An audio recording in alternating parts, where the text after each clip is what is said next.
Hello guys, welcome back to the new video, and in this one we are going to have some new vocabulary to practice. Let's start. Привет-привет! Сегодня пятница. И сегодня я хочу рассказать о слове передумать. So, вы знаете слово думать. Думать is to think. Передумать means to change your mind. Передумать means to change your mind.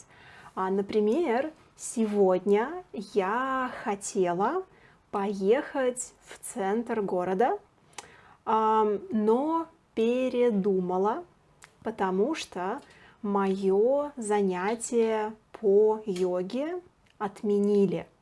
Like my yoga class was cancelled.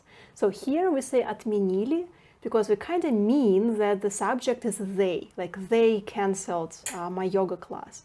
So we say like занятие по йоге отменили. But we don't say they because it's not really necessary in the sentence. So мое занятие по йоге отменили, и я передумала ехать в центр, потому что кроме йоги я ничего не планировала делать в центре. И я осталась дома, я занималась йогой дома, а потом немного работала. So, сегодня я хотела ехать в центр, но передумала.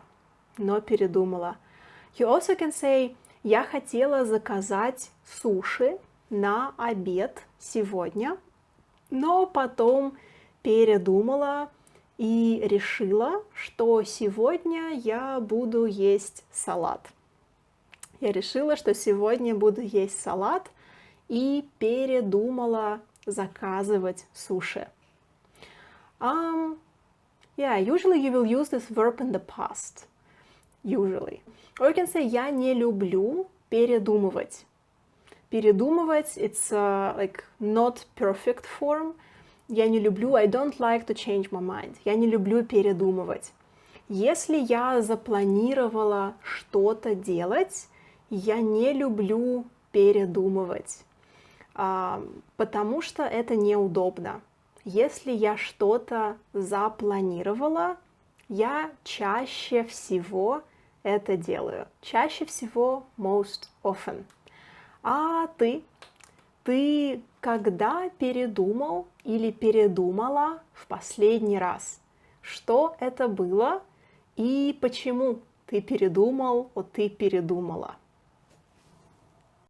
And that is it, guys. I hope it was useful. And if you like the video and if you want to get a PDF file with grammar and vocabulary exercise based on this video that will help you to understand how good you understand the topic and practice it a little bit more, you can check my Patreon page. I will leave the link in the description.